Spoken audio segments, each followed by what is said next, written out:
pictures, let's hear comments, our views, everything is there for you to watch. You know how we do it. I'm not alone. I have, I won't say the three musketeers because I'm the third person, so it's two, not three. Then I have Blessing by my left. I have Francis by my right. Hello, people. Hello, fine. Good to see you. I can see you looking so sharp and amazing. I thought of putting on pink, like it's glittering, and I love the look of it. Okay. All right. Good morning, everyone. Welcome. It is Good Morning Port Harcourt, coming to you from the studio of NTA Port Harcourt. On this platform, we'll bring you up to speed with happenings within and around Port Harcourt. And today promises to be an amazing time. So we urge you to stick around, let's unfold our package. But you need to meet it, Frank. Okay, good morning, Port Harcourt. And I'll say today is going to be a super experience for all of us. Of course, I'm blessed to be amongst these two very beautiful ladies here, Fina and Blessing. Mm-hmm. And I would say today you guys are looking really amazing. Like I always say, dress code, like every other aspect of human's endeavor, has its own significance. And I can see you choose to use this very vibrant color, which brings out your beauty, class, and style. Thank you. Same with you, Blessing. Thank you. That's the man in the house. Yeah. Trying to make us blush this morning, but it's okay. I feel good, hearing that from him. Okay, Francis was talking about dressing. I was driving this morning, and while I was coming, I saw, well, I call it, I don't even know the name to attach to it. This lady, well dressed, but something was not right? Her top, she was looking a fine top. But the pants that she was wearing, you could literally see everything that was inside, all the linings and all that. And I was like, is this really a decent dressing? And I said I was going to talk about it this morning. What do we call decent dressing? Even when they were talking to her, she was like, she was feeling so irie, like, I don't understand. Please, you guys should help me. Okay, so for me, I don't know. I think before now, we can look at dressing in different perspectives. Let's say from the cultural perspective, okay. And so there are things that are culture, actually as it's expect from us, or how the culture expect us to dress on a norm, okay. And so you look at it from the social perspective, coming from all the celebrities, the artists, and all of that, and we all have these various angles to it. Also, but the point is that decent dressing is dressing the way you should dress, covering up yourself. I mean, it also makes you look stylish. That you have all your panties, all the lining. But they'll tell you. I don't understand. They'll tell you that's the current trend. They'll tell you you're covered. The Gen Z generation. Gen Z. Bank is not in there. You want to say something? Well, for me, I think fashion really evolves because I know the trend you're talking about, the dressing where you expose your navel, and then of course we have the extra clothing called it was actually a fella trend, but that's gone back to baggy and everything. Unlike a few years ago where you used to have this skinny or tight, and then you see today the Gen Z to talk about sag their clothes and everything.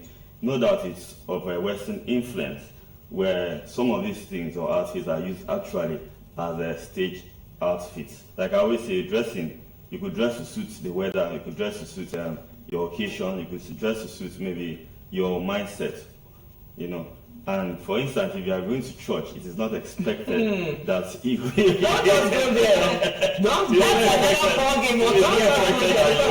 exposing your navel or be dressing. That's what is expected, but what is changing? You see all of this happen even in the church.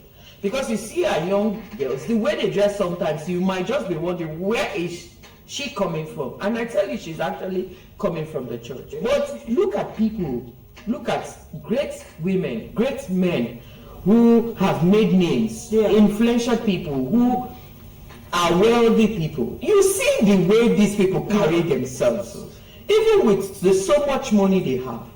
You can just, maybe by the smell or by their wristwatch or the quality of what they wear, that's when you know that, oh, this person is well to do. But you see all of these people, They don't even have anything to show. They are still hustling to cash out. Those are the people that are interested in, wanting to sag, wanting to expose their body, and of course these days I will have Yahoo. That one is worse too. They show us dirty boxers. In fact, that's another one. I don't understand. Like, so I don't. Why would you want to? You're showing us your boxers and it's in different colors. Colorized. Like, that's the trend. What's trending about it?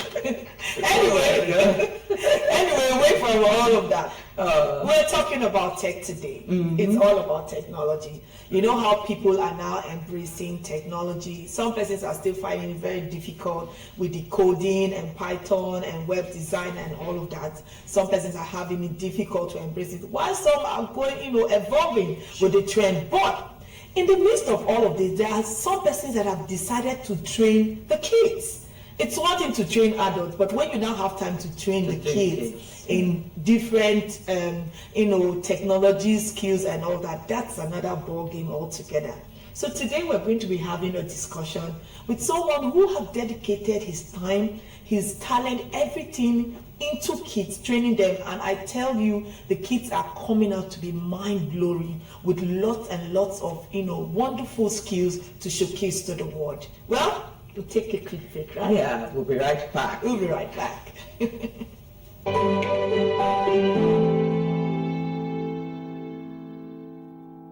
Welcome back. If you're just tuning in, it's Good Morning Port Harcourt. And like we earlier said, we want to talk about tech. Yeah, we said that it's okay, when adults start learning technology, trying to evolve, learn different skills in the tech world. But what about the kids? When you begin to find kids that are getting into deep creativity, from web design to coding to robotics, and they are coming out amazing, right? We have someone in the studio who dedicates his time in training of kids, and I tell you, the challenges and everything that comes with it is something that we really have to talk with him to know how he goes about it, to make sure that these kids, they come out outstanding. I'm talking about Mr. Somkene Chukwumama. He is the founder, Code Ambassador Academy. Good to have you, Somkene. Thank you so much. Thank you so much for having me. You're welcome. You're welcome. Welcome to Good Morning Port Harcourt. Thank you so much.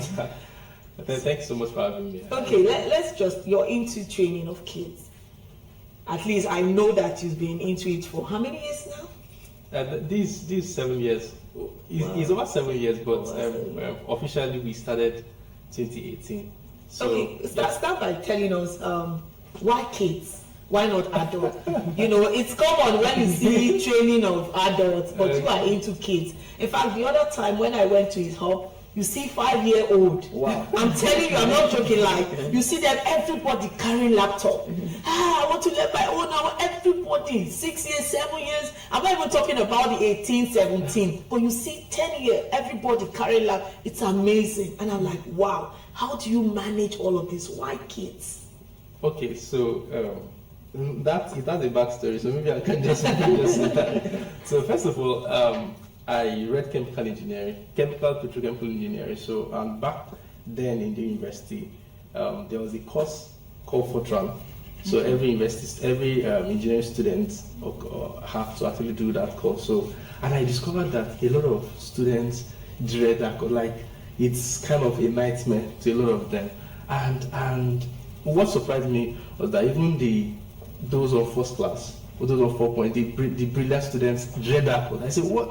So I was so curious. So I needed to just find out what is about that particular course that people are running away from it. So I got some textbooks, went through it. The first thing I saw is that you need computer. Mm-hmm. And back in school, they don't teach us with computer. Mm-hmm. They write in code. I said, okay, I need computer. I don't have computer. I have to borrow computer, and then start teaching myself Fortran. Mm-hmm. And that was how, and I saw how easy it is. Because I have background in mathematics, so there are a lot of mathematical computations that I noticed that you can actually solve it just by writing a few lines of code. So I was excited about it, and that was actually how I started coding. And then I have to go back and tell people, you know what, I can teach you coding. Back before I started into the university, I've actually taught people. I taught people. I did lessons and all that. So I already have background in teaching. So at that point, I was able to dissect, explain it for them. In fact, back then I started doing 21 days, become a programmer in 21 days back in school. Okay. Yes, and I helped a couple of persons back then in school learn how to code, pass their exams. They passed the exam. Yes, yes. Wow. So I helped. So when I passed through, I have to start teaching people. Yes, that's coming behind. They are coming behind me. So start teaching them because in 20 days, I can remember charging 5,000 back then in school. Do start. In fact, that's that. So now the question came, and I asked myself, I said, it could have been a different story if I had this exposure from secondary school. Wow. Okay. So it was at Now that we point. can relate to it. Yeah. So at that point, I said, why can't I go back? Okay, assuming that I have myself, my younger self in school. Wow. Why can't I go back, find those people, expose them to tech? So by then, I didn't even know, a lot of things that tech can do. In fact, at fourth year, I already know. Like I said, I already know that I won't work in the oil and gas sector. So I now say, why would I just stay in a portion of oil and gas? And then while the way I'm seeing tech will actually be the center of most of the domains. So why not stay there and solve problems across disciplines? So that was how I then took passion and then decided to go back to reach out to kids. So that was the passion. Wow. As then I've actually never regretted it. Like till tomorrow, even if you have a project you want to execute, you want to train adults, most times we prefer to do maybe consult or maybe refer to some partner, but it's not a core thing, and we don't think of doing anything core thing for now. So how's it been? How's it been training kids? Yeah. How's it been? Of course. We're talking about kids, so 5 years. So you should know that kids are actually blessings, all right. That and there are lots that comes exposing kids to tech. A lot that comes exposing them to tech. The guidance, the discipline, the curiosity. I need to say, they bring curiosity, they bring strength. A lot of questions. That's why you see a 5-year-old wear Superman and believe that he can fly. At that time they have a lot they are imagining a lot of wild things. So the curiosity is there. Of course, the challenge is that you have to make sure you guide them in tech, because there are a lot of downsides in tech in terms of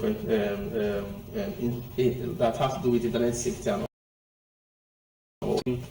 Has been lovely, I can say. That's actually where I find myself, and that's actually what I do.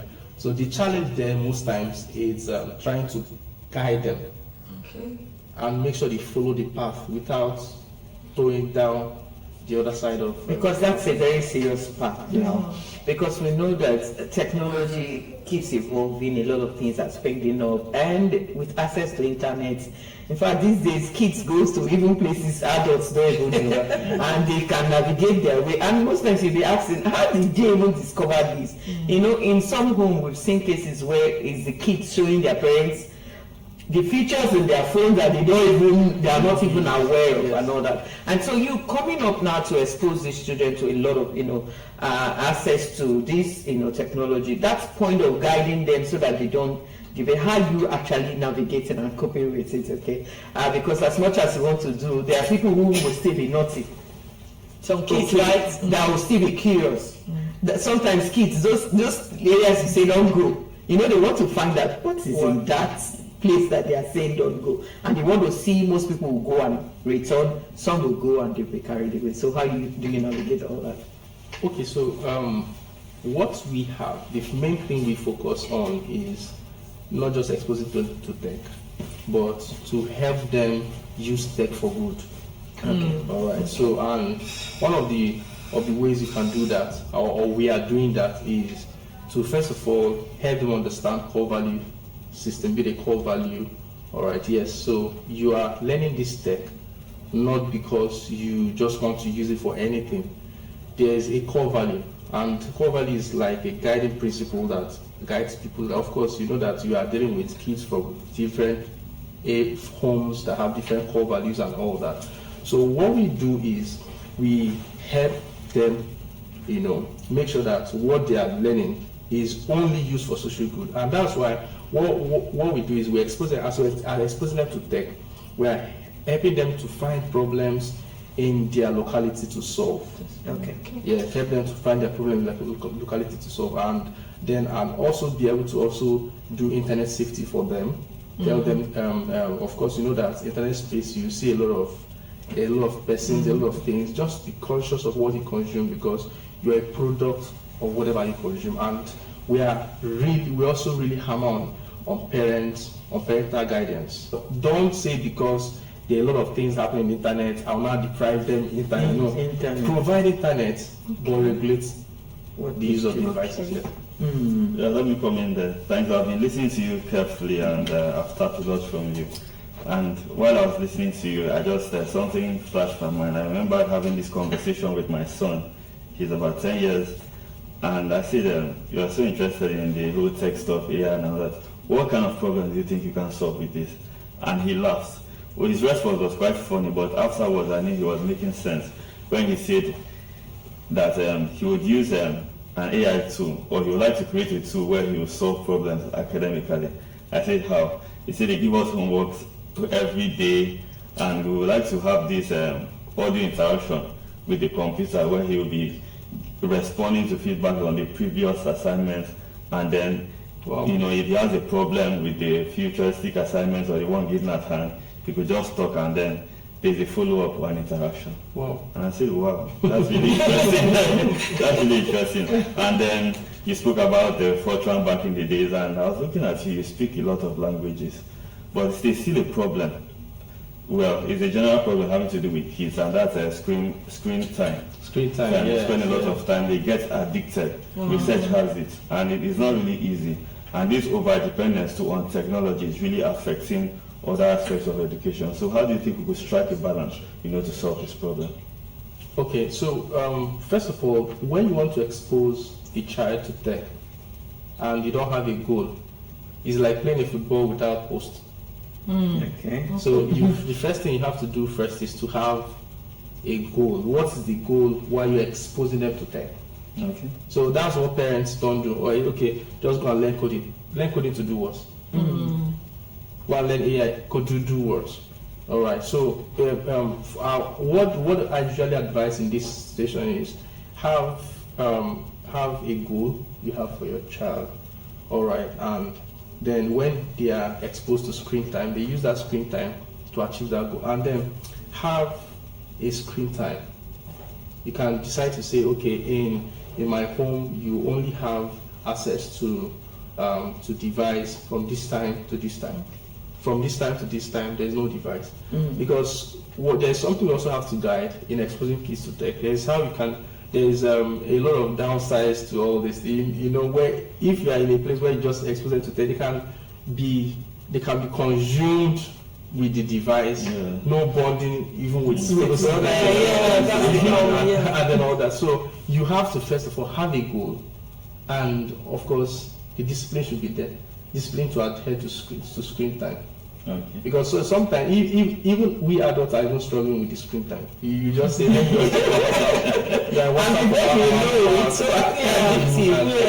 know it, your day is gone. Exactly. So it's a serious one here now. Now my point is that the way technology is going, yes, we're exposing the kids to some of these things, and now we have AI help us do almost every other thing. Are we not going to lose our generation to, a situation where you're not even thinking? We're not depending on either AI or one aspect of technology to take care of a problem for us. Are we not going to get to that point? It's a serious concern that has even made some of these persons championing AI, to kind of do a halt and start putting some things in place, because that actually is what we call what gave birth to AI ethics. Okay, all right. So AI ethics is just out of the concern because sometimes there's how something is not unguided, it goes overboard.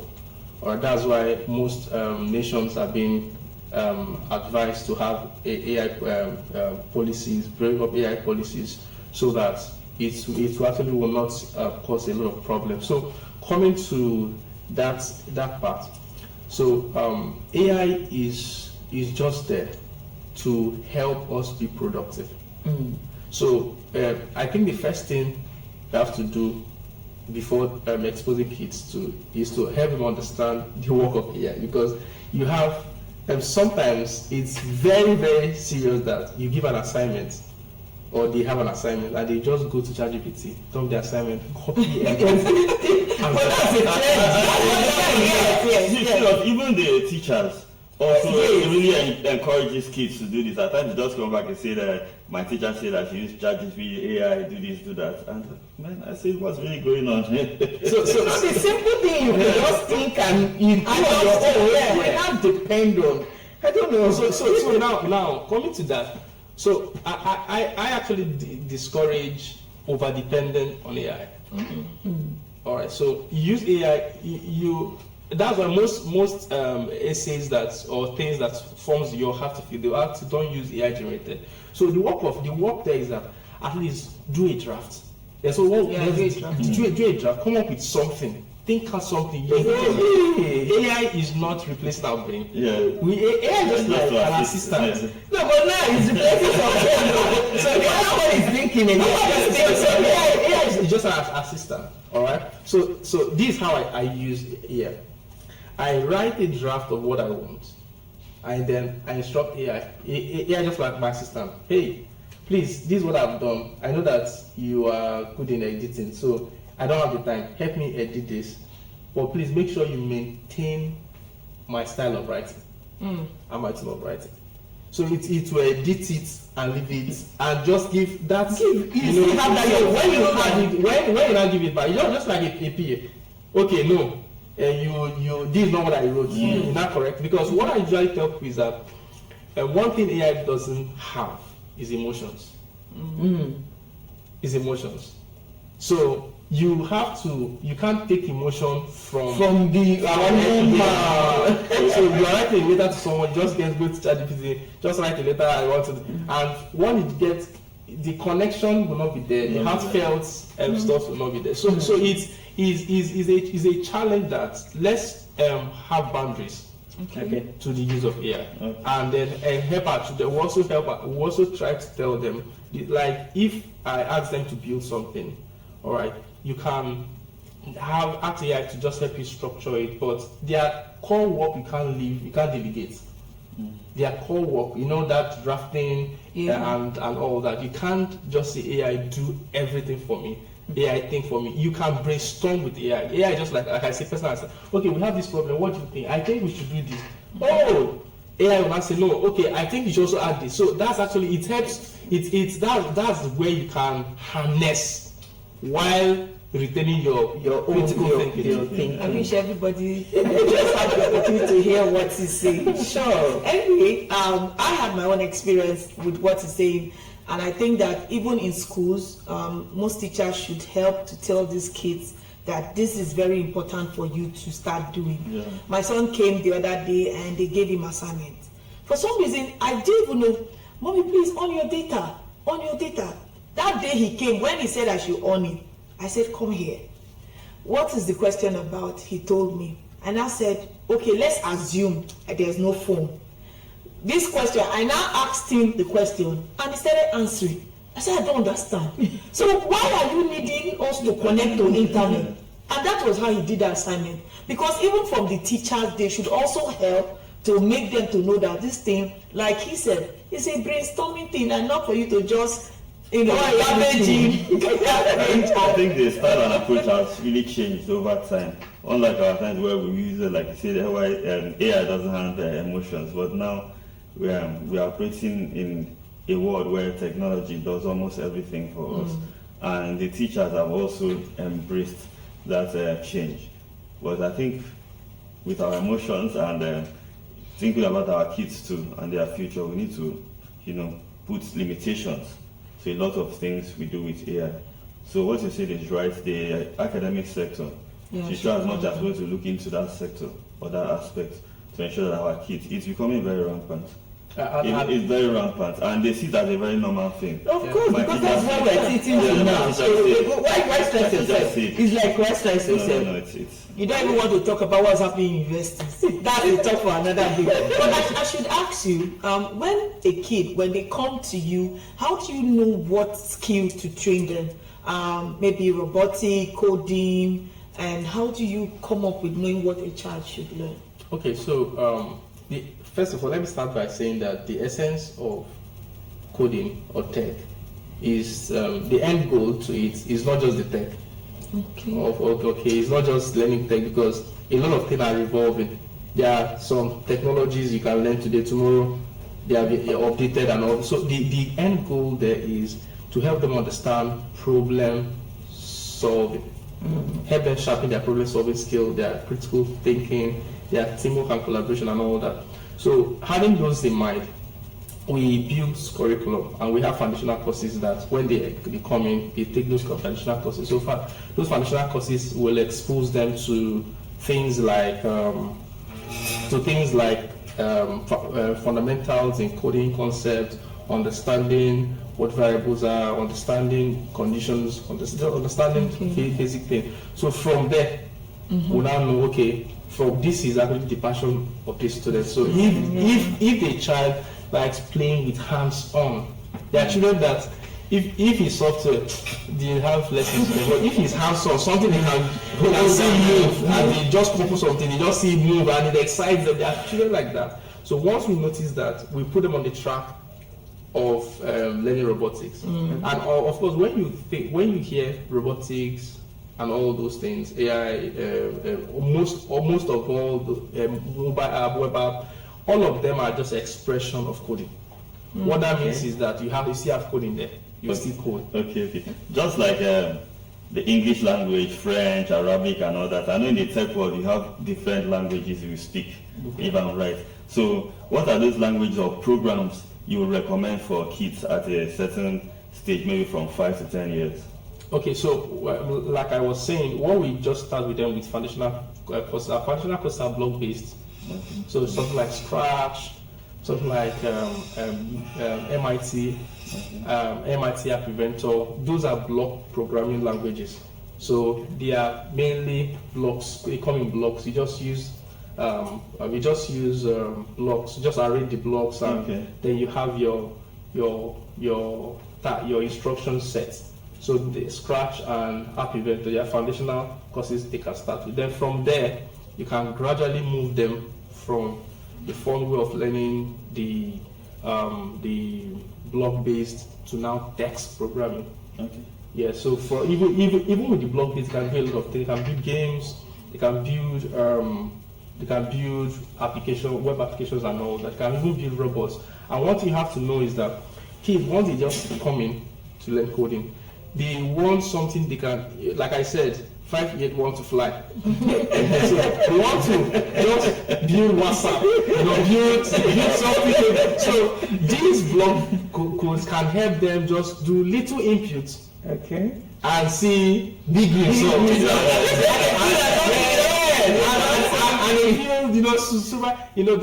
And you need to make it fun, and also help them see results faster, and then gradually, they are even the one that will tell you, I'm not a big boy, I don't want to do blog, I want to move to learn Python, I want to learn business. So that helps you to gradually take them from known. Awesome. I think you're doing a great job. I'm just imagining, having kids around and put them through certain things, how difficult sometimes it could actually be. And you're going into the tech world, and I know that in tech you have a lot of coding words and things and assembling. You have to really think, out of the box to put all of these things together. And here you are working perfectly and well with kids. I mean, it's a good one. So kudos. Just a way of wrapping up to people out there, especially for kids. Right, what's your wrap-up words to them? Okay, so to kids, I would just say, just know that your dream your dream is valid. Anything you can think of, you can become. All you just have to do is just have the discipline and try to just make use of every opportunity you have available. And then with God and your parents' support, you will get there. And then to parents, we're in a world of tech. Don't deprive your children the access to technology and internet. But with the proper guidance, you can get them to become that super person they will become. Most of the tech founders in the US, most of them actually have parental guidance, and that's why they are where they are. So with your support, your child can have his or her dream fulfilled. Okay, says some Kenneth Chukwumama. He is the founder code Ambassador Academy. Okay, thank you very much. Thank you. Yes. The program is still on. Is Good Morning Port Harcourt. Up next. Now, this is going to be very amazing because we are also talking about kids. Up next, we have these kids, girls, 10-year-old. They went out and represented Nigeria in tech. They came out as the award-winning grand prize winners for the 2025 Tech Innovation in a Global Award. And I tell you, that competition was so amazing against more than 117 countries, including Canada, Japan, and Spain, and other countries. And they came out the best. I tell you, they are girls you really want to meet. So stick around. It's going to be amazing. Stick around. We'll be right back.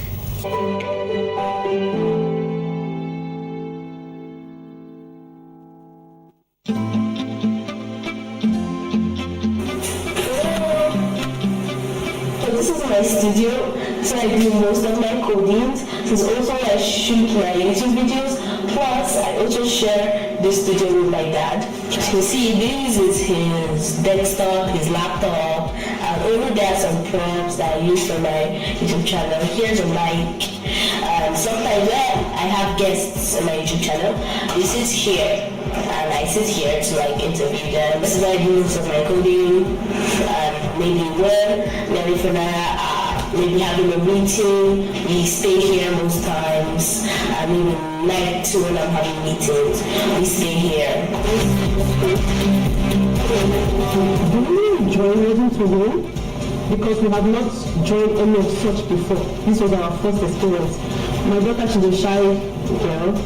I just knew that when you embark on projects, you can build yourself. The journey was hardworking, consistency, commitment, and being able to balance family with my husband is very good around. So, he's not around, so it's just me. What I do is financial and provided all the needs they have. So if it happens that I need to send them some finance to be able to sort it out, then I will do that. Your child mustn't be intelligent, like that's intelligence. I don't believe that there are children that are not intelligent. I believe that some people learn faster than the other one.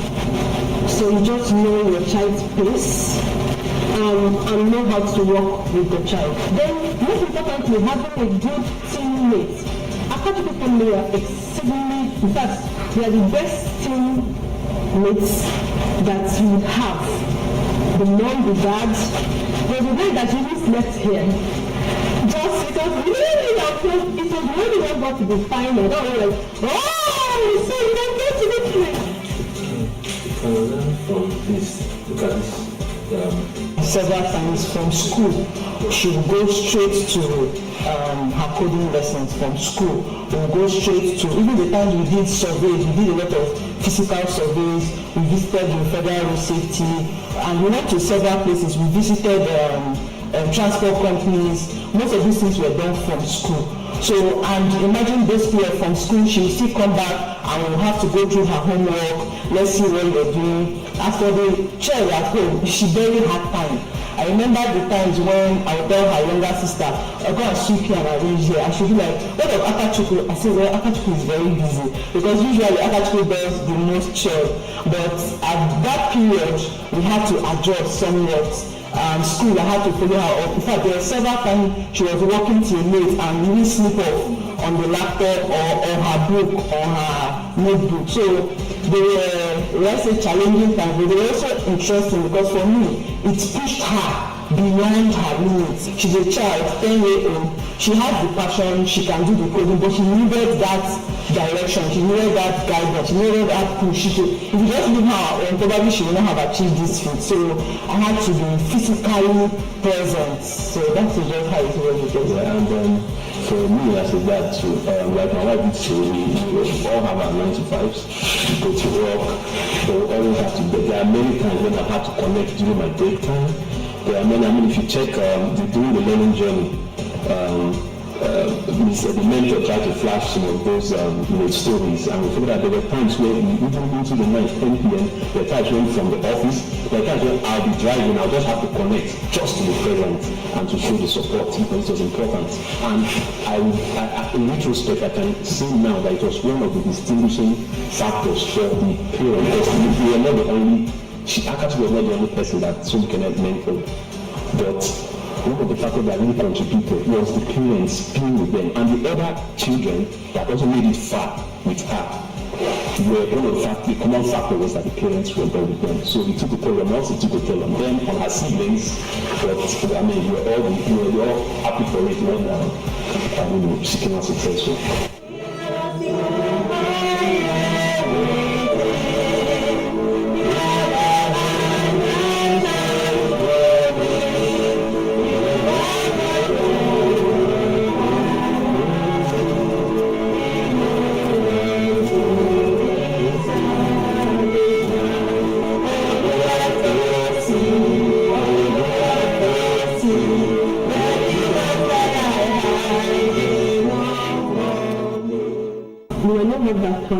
No matter how much you can. But if you can find someone that will help, that is good at that. You can't do everything. In this universe, you can't do everything. Someone that is good at to help you guide the children. When you are trying to make a correction of personal information and realize they are resisting, don't just force it down their throat. Figure out why. And then the process becomes a holistic one. You learn, she learn. The kids learn. If there's a mentor, you guys can also unlearn and we learn as well. It is not easy. The world we are in right now, especially our economy, people are going in and out. Even if you're a stay-at-home mom, you have a whole lot to do. So I just think we should just try. It is not easy, but try to create the time.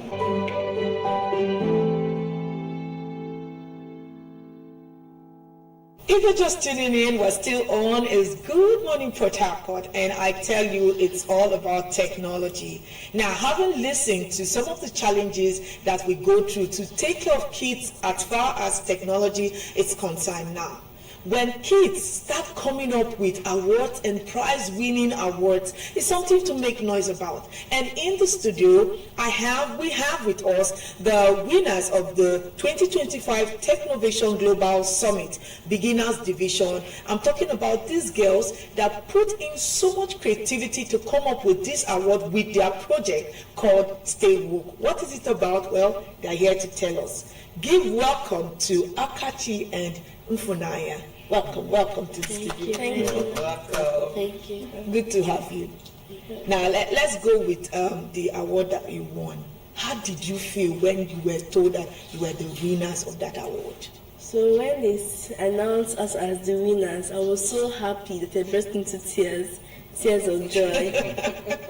Okay. That's more like it. Akachi, what about you? Same thing actually. For the first time, I was crying tears of joy. I was really, really happy concerning the fact that we were just doing this for the first time. We have friends who have been doing this for 4 years, 5 years, and they haven't even gotten to finals. In fact, we have one that this is the first time they're getting to finals, but they didn't win the grand prize. We were doing this for the first time, we got to finals, and we still won the grand prize. So I was really, really, really happy. And what is so unique is the fact that Akachi and Bless, they went to represent Nigeria as against more than 117 countries, including Japan, Spain, right, and other, and 33,000 girls And these two females here came out the best for Nigeria, not just from Port Harcourt, River State, but for Nigeria. Absolutely. Yes, So would it be a nice one if I refer to them as the tech queens? yeah, I think so. Okay, so back to you now. Let's start from you, Ifunanya. Now share with us this experience. Getting to the point where you announced winner. We just heard you say how you made you feel, and of course I'm blushing myself because when you get to a point where you're acknowledged and your work is recognized and appreciated, it gives you this exciting feeling. But beyond that, can you share with us, okay, what was the experience like, moving from how you started, and of course before we get to the climax? So at first, when we just started the competition, I felt like I don't think I can win this. I thought that we'll just join and maybe we'll not make it to, we'll just join and we'll just come out. But when I had semi-final, that's when I pushed myself more. Then we found ourselves in final. I was so happy that all our work we've done since the start of that competition, we had a result and we finally won over 3,000 girls all around the world. So I felt so happy. Akachukwu is not there. Yes, she's not there. She's not share her own experience with us. Maybe also include some of the how you people studied together, did all that. Okay. Yeah. So first of all, when we started, like she said, we didn't even put our mind to winning, because when we started, our focus was let's build stable, let's build this thing. But then we entered semi-final, we were like, wow. When we entered semi-final, we were really, really happy. Then finals, we were like, we didn't plan it. That's how we started preparing ourselves. As we were preparing ourselves for the grand prize, at some point we had to work sleepless nights. We had to sleep over at each other's houses, just to win the grand prize. When we won the grand prize, we were really, really happy. The experience was fun and teamwork. We did it together. We had help from our parents, our mentors. It was okay, yes. Okay, Ifunanya and Kachi, our tech queens, I'm really, really proud of you, super proud of you. To know that you went out there to make the entire Nigeria really proud. You stood out tall. And I know the world out there really wants to know what your project was really all about. Yeah. So let's share your experience. Let's start with you. Okay. So our project is a AI model app that uses facial recognition. That's your camera to track your face while you drive. It will detect signs of sleepiness like closed eyes or distractions.